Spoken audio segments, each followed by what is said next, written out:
hemos visto cómo el Señor apartó de todos sus discípulos a 12 exclusivamente para que estuviesen con Él, pasando tiempo y aprendiendo de Él, viendo el carácter de Cristo y prepararlos para el servicio del apostolado. Hemos visto que no escogió a los mejores, que no escogió a los más sabios, ni siquiera a los más valientes. No, Él escogió hombres débiles, comunes y corrientes como cualquiera de nosotros. Ahora, tenían por gracia dones y talentos naturales como cualquiera de nosotros, cierto, pero ese no fue el motivo por el cual fueron apartados del resto de los discípulos. ¿Por qué escogió a los débiles? Primero, para que aprendamos a depender de Él. ¿Por qué escogió a los débiles?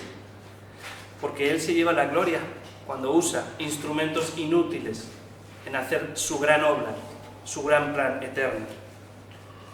Y vimos a los tres primeros, ¿verdad? Simón, Pedro, Jacobo el mártir o el mayor y a Juan el amado. Les estamos poniendo apodos para que así nos acordemos de ellos más fácilmente, ¿de acuerdo? Ahora, quiero hacer un pequeño matiz. Las predicaciones de la semana pasada, las de esta semana y la siguiente, se están volviendo un poquito temáticas, ¿de acuerdo? A mí lo que me gusta es la predicación expositiva y creo que es lo que bendice a la Iglesia.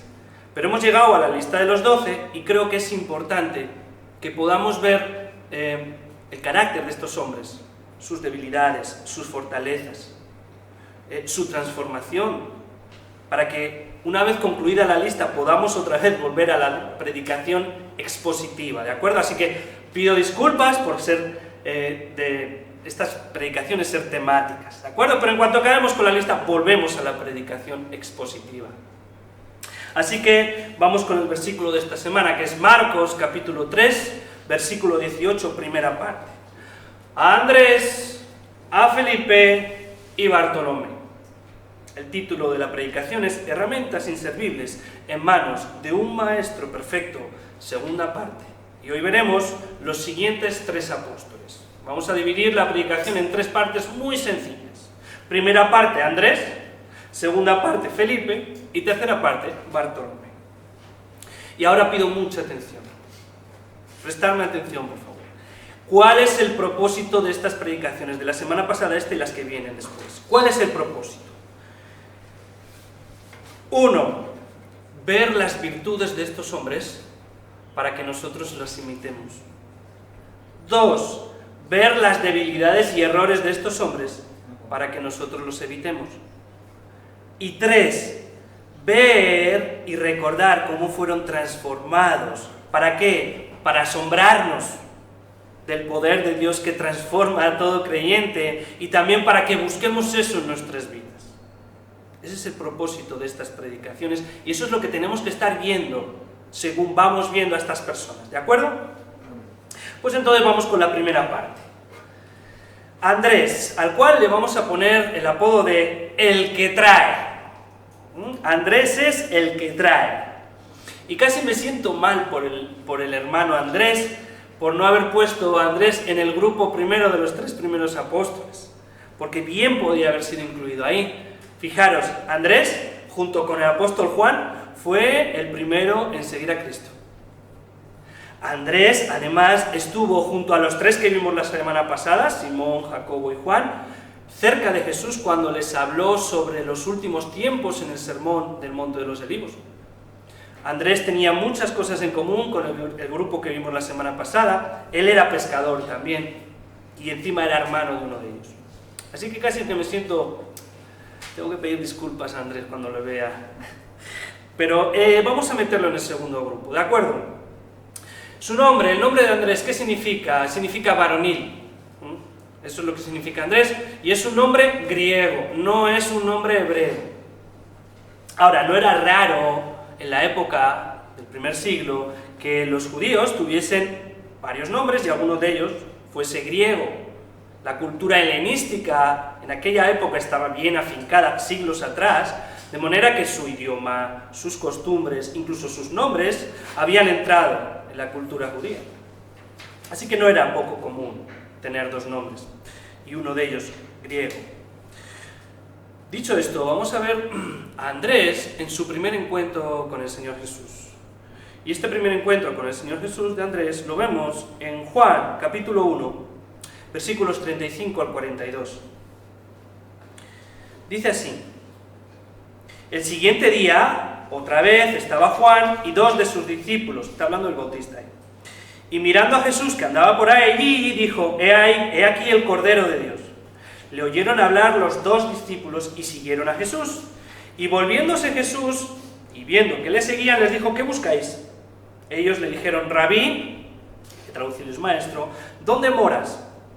Les dijo: venid y ved. Y fueron, y vieron dónde moraba, y se quedaron con él aquel día, porque era como la hora 10.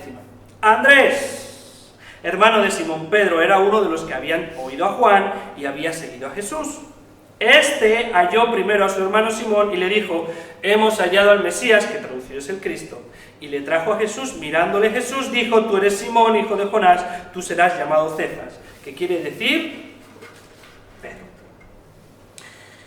Ahora, vamos a fijarnos en Andrés. ¿Cómo vemos a Andrés actuar en este texto? Y vamos a verlo en 3 partes. Lo primero, vemos que Andrés sigue a Cristo, versículo 37, y siguieron a Jesús. Recordad que eran discípulos del Bautista, y que el Bautista señaló al Mesías, a Jesucristo, y no todos los discípulos del Bautista fueron detrás de Jesús. No es el caso de Andrés y del apóstol Juan, que sí siguieron a Jesús. Segundo que vemos en esos versículos, Andrés sigue a Cristo. Después, ¿qué hace? Versículo 41. Andrés lleva a un ser querido. Este halló primero a su hermano Simón. Y esto es muy común, ¿verdad? Se convierte a alguien, ¿y qué es lo primero que quiere hacer? Llevar a Cristo a que conozca a alguien que es muy querido por él. Andrés llevó a su hermano. Y tercero que vemos en este texto es que Andrés, una vez hace eso, una vez que sigue a Jesús y lleva a uno, ¿qué hace después? Desaparece. El versículo 42 ya no está Andrés. Nuestra atención, ¿qué se hace? Se desvía en Cristo y en su declaración sobre Pedro. Entonces, eso es lo que me gusta de Andrés. Que él está ahí, pero no lo ves. A Pedro lo vemos con iniciativa, lo vimos como un líder, y eso está bien. Pero Andrés no es así. A Andrés no le importa estar en segunda fila. A él, Andrés, no le importa si no es el protagonista. A lo que a Andrés le gusta es llevar a las personas a Cristo y después desaparecer. Por eso me gusta tanto este hombre. Fijaros, trajo a Jesús a su hermano Pedro. Y automáticamente la atención se desvía en Jesús, que hace una declaración, y en Pedro. Tú eres Pedro, ¿sí? Fijaros, en Juan capítulo 6, versículos 8 y 9. Lleva un muchacho con 5 panes y 2 peces a Jesús. Y la atención, de repente, Andrés desaparece, y la atención se centra en Jesús, que multiplica la comida. En Juan capítulo 12, versículo 22, Andrés, junto con Felipe, lleva a ciertos griegos a Jesús. Y la atención se desvía otra vez en Jesús y en la declaración que él hace después. Es decir, que Andrés hace su servicio, llevar las personas a Jesús, y se va dándole todo el protagonismo a las obras y a las palabras de Jesucristo. Hermanos, esa es una muy, muy buena actitud. Es decir, tú llevas a las personas al Señor y cuando conocen al Señor ya les dices: mira, ya no te fijes en mí, no dejes de prestar atención en Jesucristo, en su obra y en su persona. Es muy buena actitud. Y fijaros también que en la iglesia el Señor ha levantado gente como Pedro, con dones de liderazgo, muy útiles para el avance del reino, ¿cierto? Predicadores, evangelistas, misioneros, que han predicado a grandes multitudes y que han llegado a lugares muy lejanos. Bravo por ellos y gracias a Dios porque levanta gente así. La iglesia necesita gente así, pero también Dios llamó a Andrés y lo llamó antes que a Pedro. Pedro predicó a multitudes y en un día creyeron 3.000 personas, Hechos 2:41. Pero fue Andrés el que llevó a uno, a su hermano, primero. Y es que, hermanos, Dios, para llevar a cabo su plan, también necesita gente como Andrés, que sigue a Cristo, que lleva a uno y desaparece. Va otra vez a por uno, lo lleva a Cristo y desaparece. Tal vez pienses, yo no estoy capacitado para hablar a grandes multitudes o predicar a grandes multitudes. Está bien, pero siempre vas a poder compartir el Evangelio y la palabra con tu vecino, con tu compañero de trabajo, con tu compañero de clase, de universidad, con tu familiar. Siempre podrás hacer eso. Ahora, voy a dar una ilustración o un ejemplo bíblico para comparar la evangelización con la pesca. Es bíblico. Y es que los peces grandes a veces se pescan de uno en uno.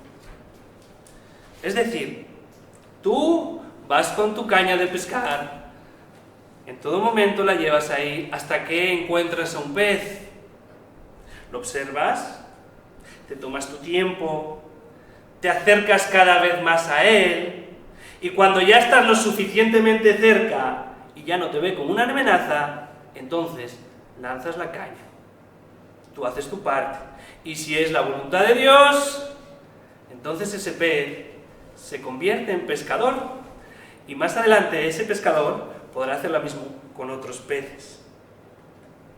La pesca de uno a uno requiere de toda tu atención en un solo pez. Pero a veces es más efectiva. Fijaros. Jesucristo le predicó a una sola samaritana en el pozo de Jacob. ¿Pero qué hizo después esta samaritana? Fue al pueblo y le dijo a todo el mundo: venid y ved. Juan 4:29. Y muchos creyeron en él después. El ex endemoniado gadareno fue dejado, él se convirtió solo, fue dejado solo en su tierra y comenzó a declarar las obras de Cristo. Y todos se maravillaban. Marcos 5, versículo 20. Así que ambos hermanos, Pedro, que le vimos la semana pasada, y Andrés, son muy útiles para la iglesia y para el avance del reino.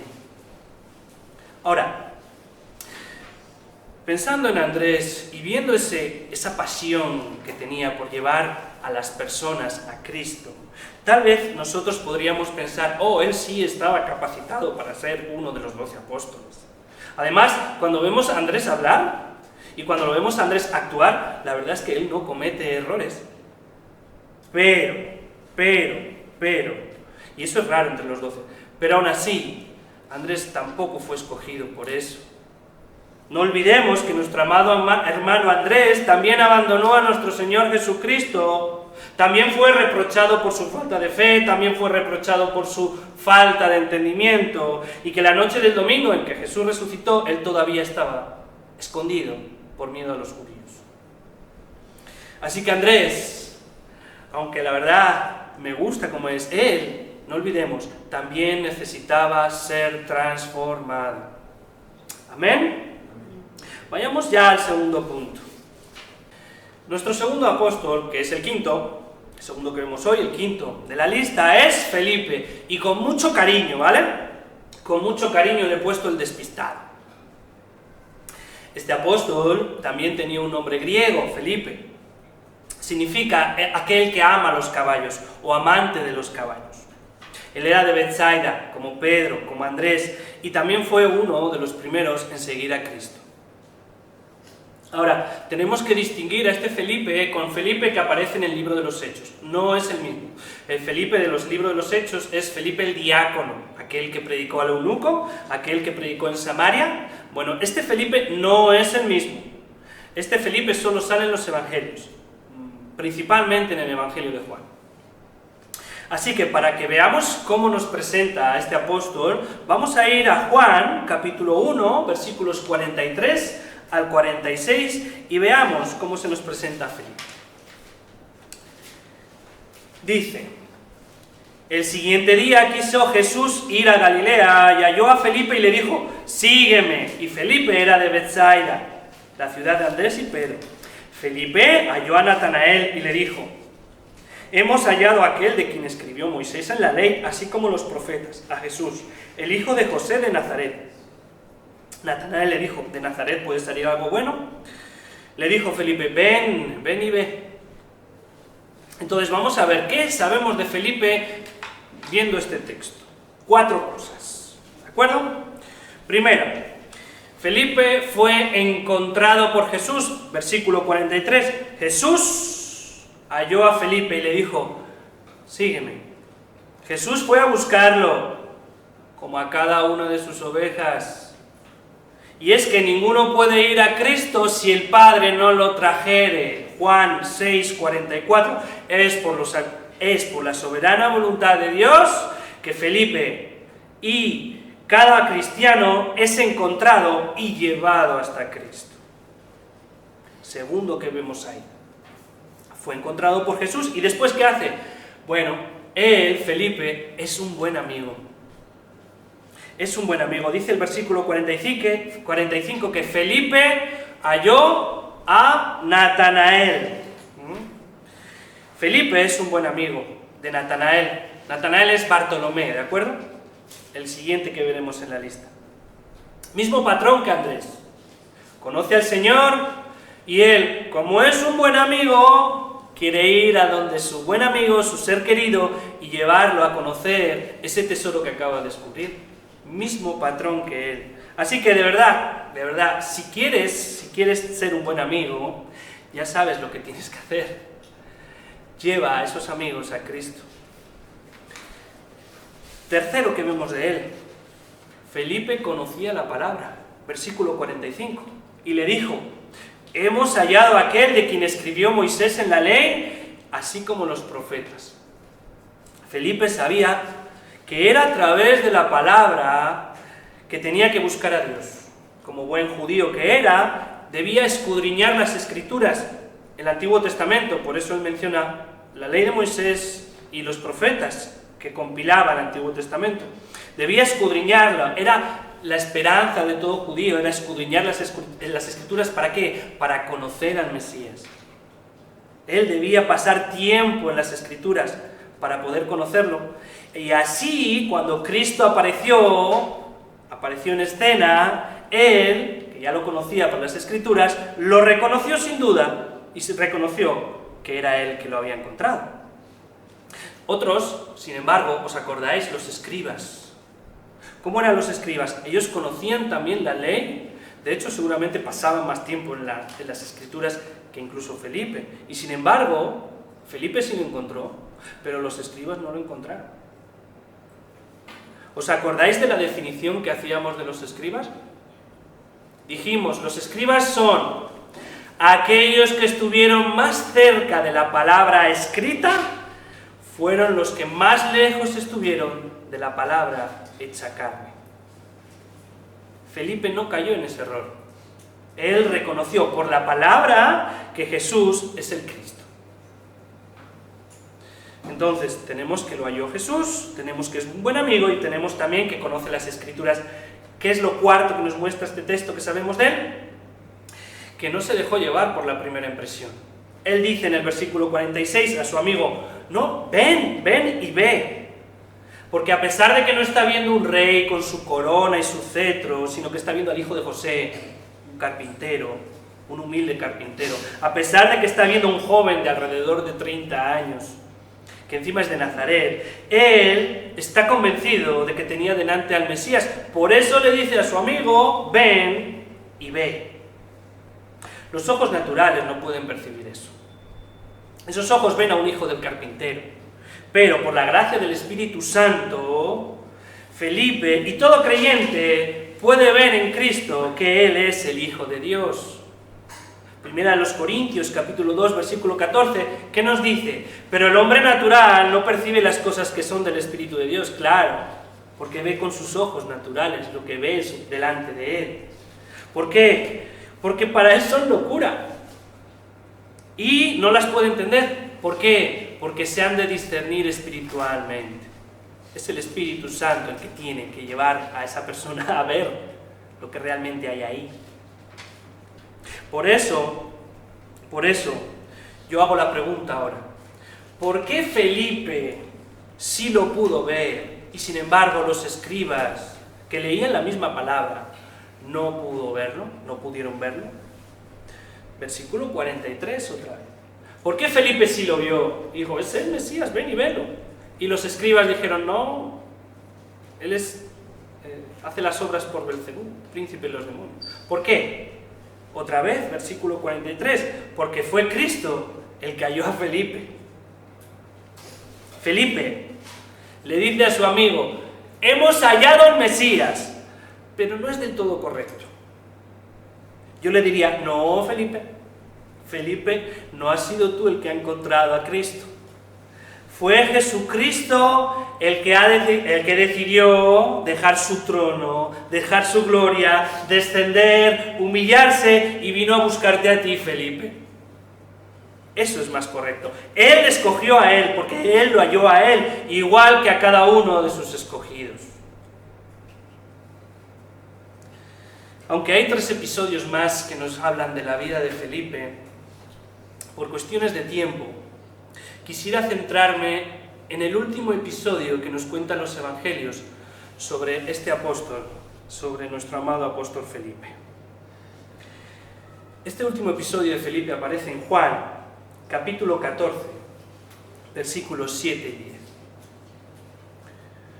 Si me conocierais, también a mi Padre conoceríais, y desde ahora le conocéis y le habéis visto. Felipe le dijo, Señor, muéstranos el Padre y nos basta. Jesús le dijo, ¿tanto tiempo hace que estoy con vosotros y no me has conocido, Felipe? El que me ha visto a mí, ha visto al Padre. ¿Cómo pues dices tú, muéstranos al Padre? Entonces Jesucristo está durante la última cena. En este episodio, y en esos versículos, y en esos capítulos, el Señor les está dando enseñanzas muy profundas. Está enseñándoles, casi parece que se acaba la clase, y es el profesor que quiere dar un montón de enseñanzas en poco tiempo, a esos que son sus amigos en los últimos alrededor de 3 años y medio. Y en el versículo 7 les declara, habéis visto al Padre en mí. ¡Wow! Eso es profundo. Él no está enseñando nada nuevo. Él les está recordando que conocéis al Padre porque después de estar conmigo alrededor de 3 años y medio, conmigo me habéis visto a mí. Y Felipe, nuestro amado Felipe, el despistado Felipe, después de ver a Jesucristo caminar por las aguas, después de ver a Jesucristo con toda autoridad sobre las obras naturales, las tormentas, los vientos, después de ver Felipe en Jesucristo cómo con autoridad sujetaba a todos los demonios, después de ver en Cristo cómo sanaba toda enfermedad, teniendo autoridad sobre toda enfermedad, después de ver en Cristo que incluso los pensamientos de las personas conocía a Él, y después de ver cómo resucitaba a los muertos, Felipe, después de ver milagro tras milagro, tras milagro, tras milagro, va y le dice tristemente, ¿dónde está? Enséñanoslo.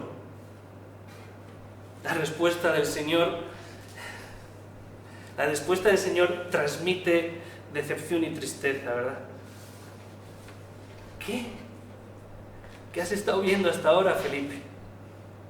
¿No comprendes que lo que yo hago, lo hago porque yo y el Padre somos uno? No el mismo, sino uno en esencia, y junto al Espíritu Santo, 3 personas. ¿Qué le pasó a Felipe? ¿Cuál fue la razón? ¿Por qué no lo vio?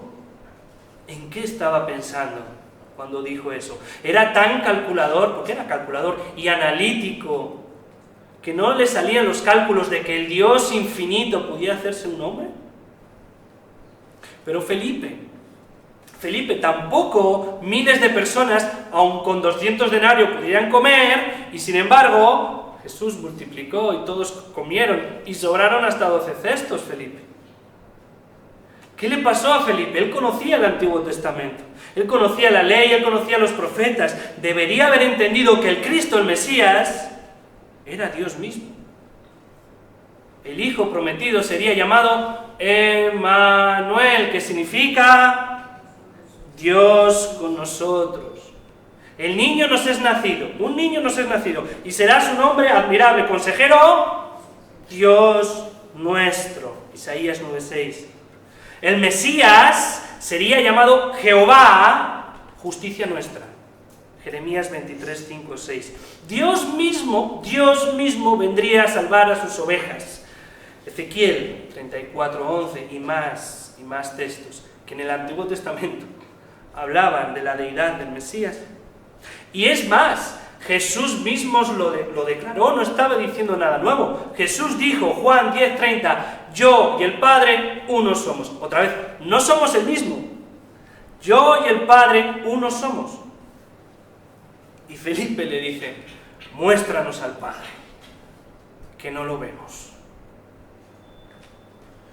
A ver, ese error de entendimiento, ese error de memoria, no solo lo cometió Felipe, ¿vale?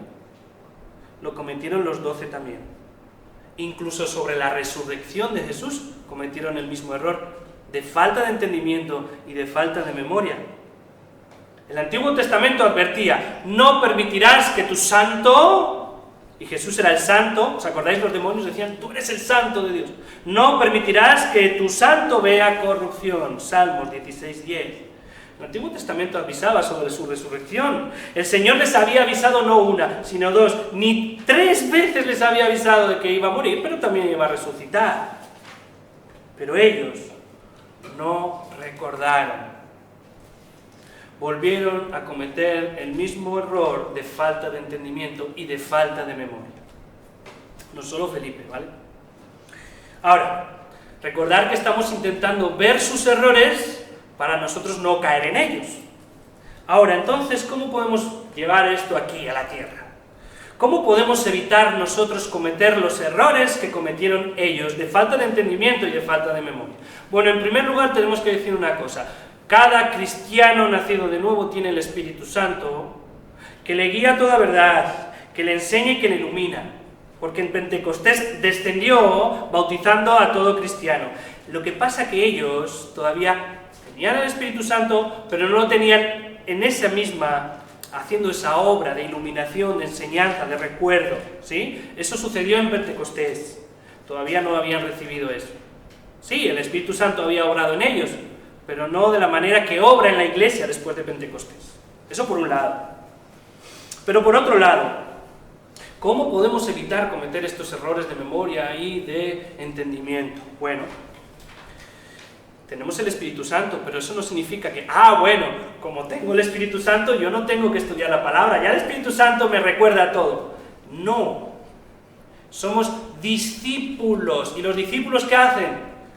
Aprenden, son activos en la enseñanza.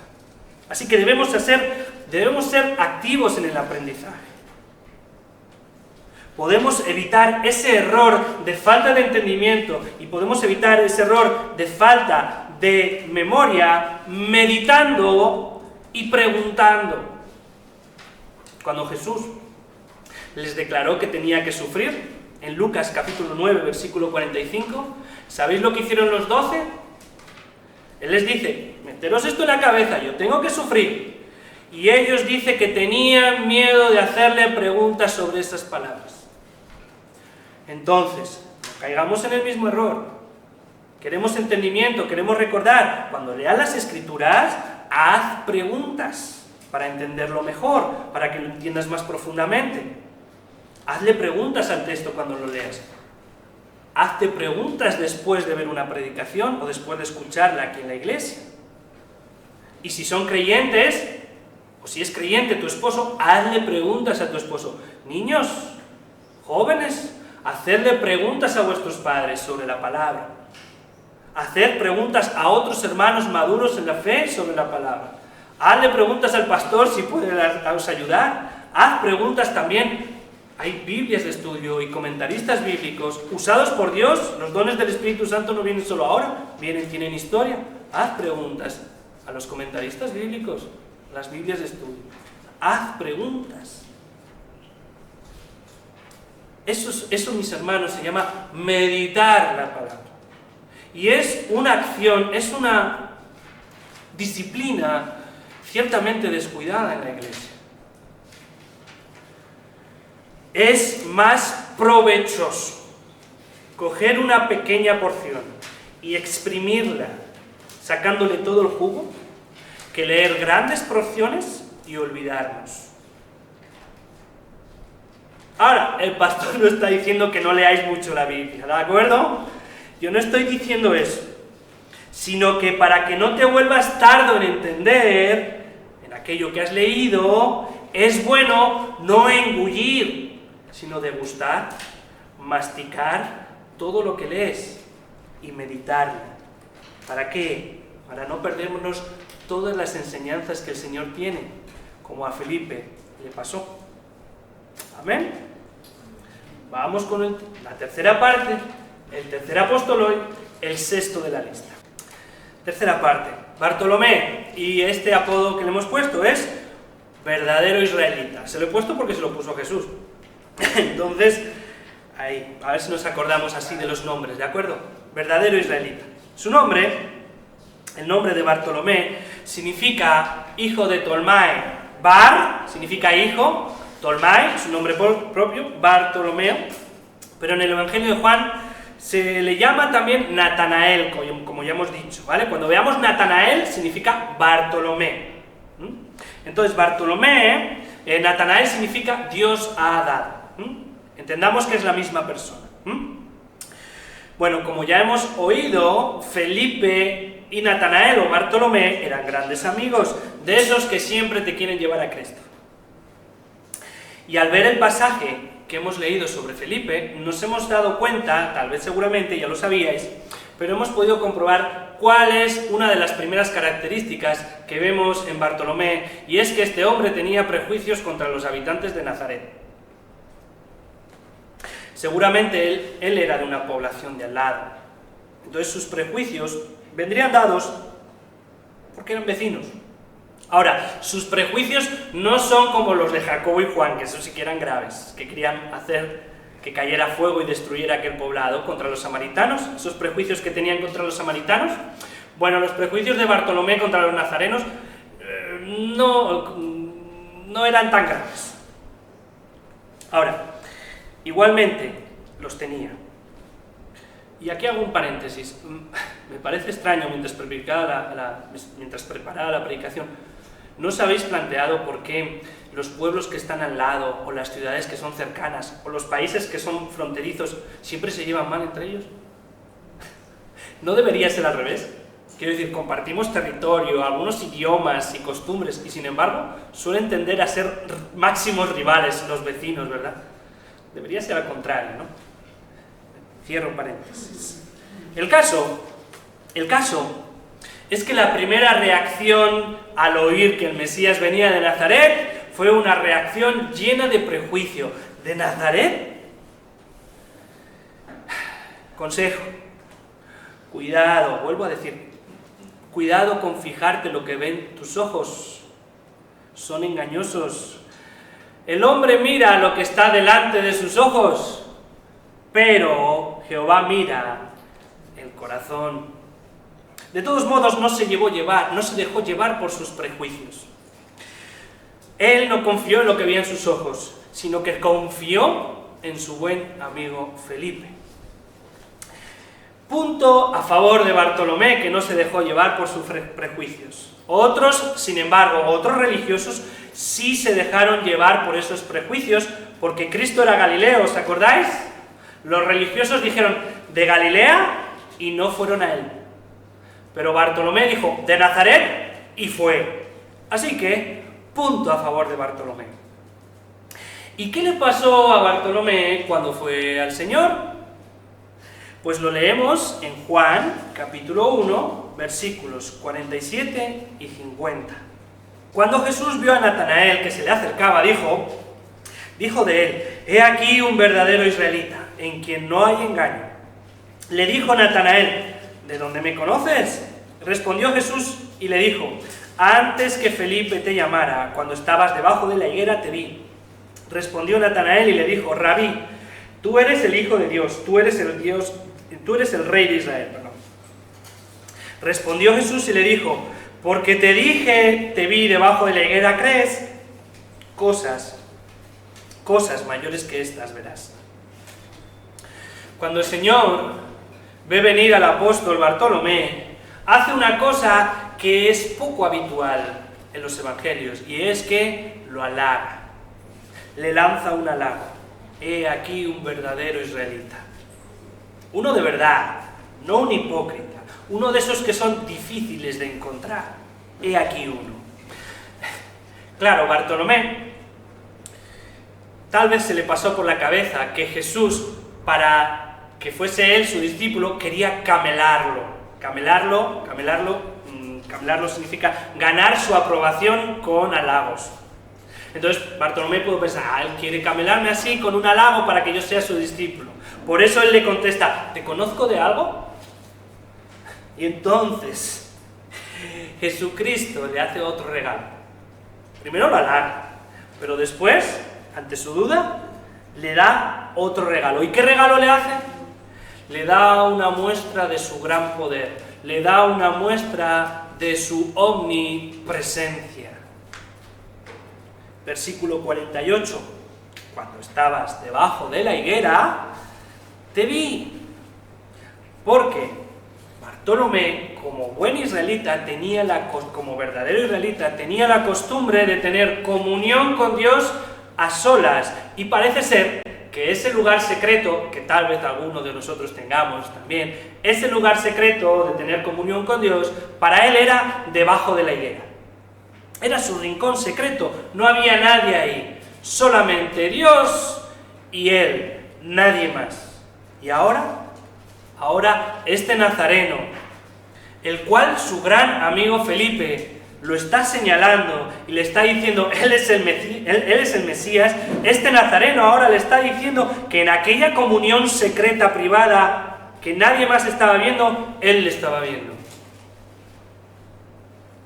La reacción de Bartolomé es, junto con otras declaraciones en la Biblia, unas que deben quedarse grabadas en nuestro corazón para siempre.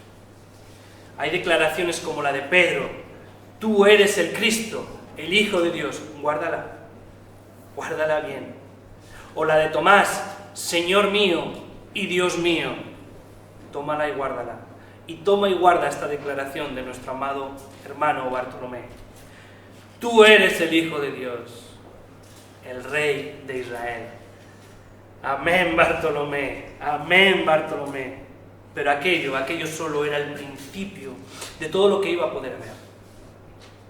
Nunca Bartolomé se imaginó lo que vería desde aquel día en adelante. Él vería cosas realmente sobrenaturales. Lamentablemente, hermanos, aunque vio en él todas esas cosas que le prometió que vería Jesús, él también perdió la batalla contra la tentación. En el Getsemaní dejó solo a Cristo y él huyó de allí. En el enlosado, él tampoco estuvo en el Gabata, él no estuvo en el enlosado mientras estaba siendo sentenciado. Él no estuvo en el Gólgota tampoco mientras se desangraba aquel de quien había dicho que era el Hijo de Dios. Así que, ¿qué aprendemos de los errores de Bartolomé? Bueno, pues aunque seas un verdadero israelita, es decir, aunque seas un verdadero hijo de Dios, nunca te relajes en tu lucha diaria, nunca. Insisto porque os amo, iglesia. Debo exhortar, hermanos, os debo exhortar a que hagamos constantemente uso de los dones de gracia que el Señor ha provisto. La oración individual y comunitaria, el estudio de la palabra individual y comunitario, la comunión unos con otros, la Santa Cena, todos esos medios de gracia, debemos aferrarlos con toda nuestra fuerza, aunque seamos verdaderos hijos de Dios, porque si nos relajamos, debemos hacer usos de los dones de gracia. ¿Para qué? Para que cuando venga la tormenta, y escúchame bien, la tormenta va a venir. Yo no sé cuándo, yo no sé con qué intensidad, pero que viene, te lo puedo asegurar.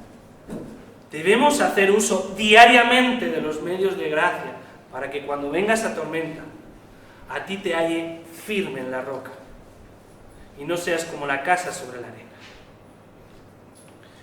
Eso de sus errores. ¿Y qué aprendemos de sus virtudes? Pues que Bartolomé vio la recompensa pública a sus oraciones secretas. Jesús lo halagó en público, como respuesta a sus oraciones privadas debajo de la higuera. ¿Sí? Así que cerrada la puerta, ora a tu Padre que está en secreto, cuando estás en secreto, y tu Padre te recompensará en público. Sirvamos al Señor para sus propósitos. Sirvamos al Señor, a veces es en secreto. A veces ese servicio que haces no lo ve nadie, solo Dios. Pero hazlo igualmente, no esperando el aplauso de un hombre. Hazlo en secreto ese servicio por el Señor. ¿Y por qué? Bueno, pues porque tú también algún día oirás un halago público de Cristo. ¿No te gustaría escucharlo a ti también? Bien, buen siervo y fiel. Sobre poco has sido fiel, sobre mucho te pondré. Entra en el gozo del Señor. Eso es un buen halago, ¿verdad?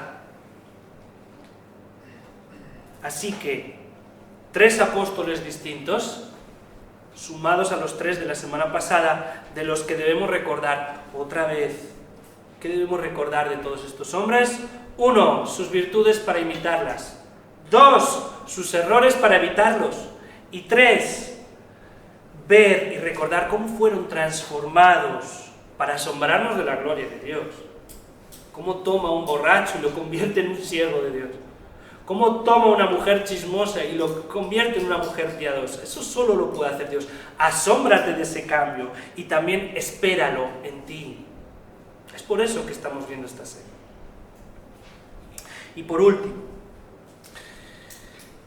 aquellos que puedan estar escuchando, si aún eres como Bartolomé, cuando oyó que el Mesías venía de Nazaret, y tienes dudas, y no sabes, y no tienes claro que Jesucristo es tu única esperanza para el perdón de tus pecados, yo te digo ahora mismo, como le dijo su amigo Felipe, ven y ve, contémplalo, contempla la cruz donde Cristo pagó por los pecados, voluntariamente, por todos los pecados de aquel que confía en Él.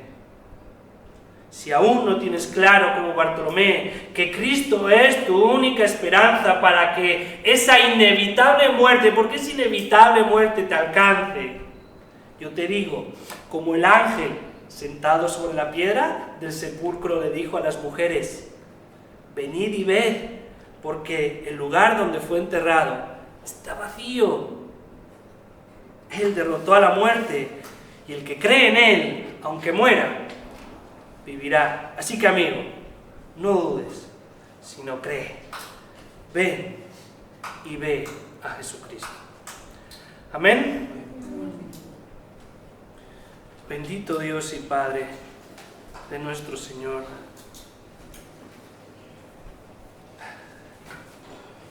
Necesitamos tu gracia. Necesitamos que derrames sobre nosotros la verdadera bendición en nuestras vidas, y es la transformación del Espíritu Santo. En tu iglesia, tú llevas siglos y siglos llevando a hombres y mujeres hasta limpiarlos, Señor. Los llevas de la suciedad a la limpieza. Podemos confiar que nuestros pecados, aunque sean como la grana, tú los volverás limpios y blancos como la lana. Oh Señor, qué gran esperanza tenemos en ti, que enviaste a tu único Hijo, que voluntariamente perdonó nuestros pecados, consiguió la victoria sobre la muerte, sobre el diablo, sobre los pecados y nos la regala por fe. Por eso, Señor, te ruego que aquellos que aún no han tomado la decisión de ir a Cristo, tu Espíritu Santo abra sus ojos y les dé vida y vayan. Y a aquellos que ya tomamos la decisión y no miramos atrás, sino que miramos al frente y somos peregrinos en este mundo, Señor, fortalécenos y transfórmanos y cámbianos para tu gloria, Señor. Y te lo pedimos, no por nosotros, sino por los méritos de nuestro Señor y amado Jesús. Amén.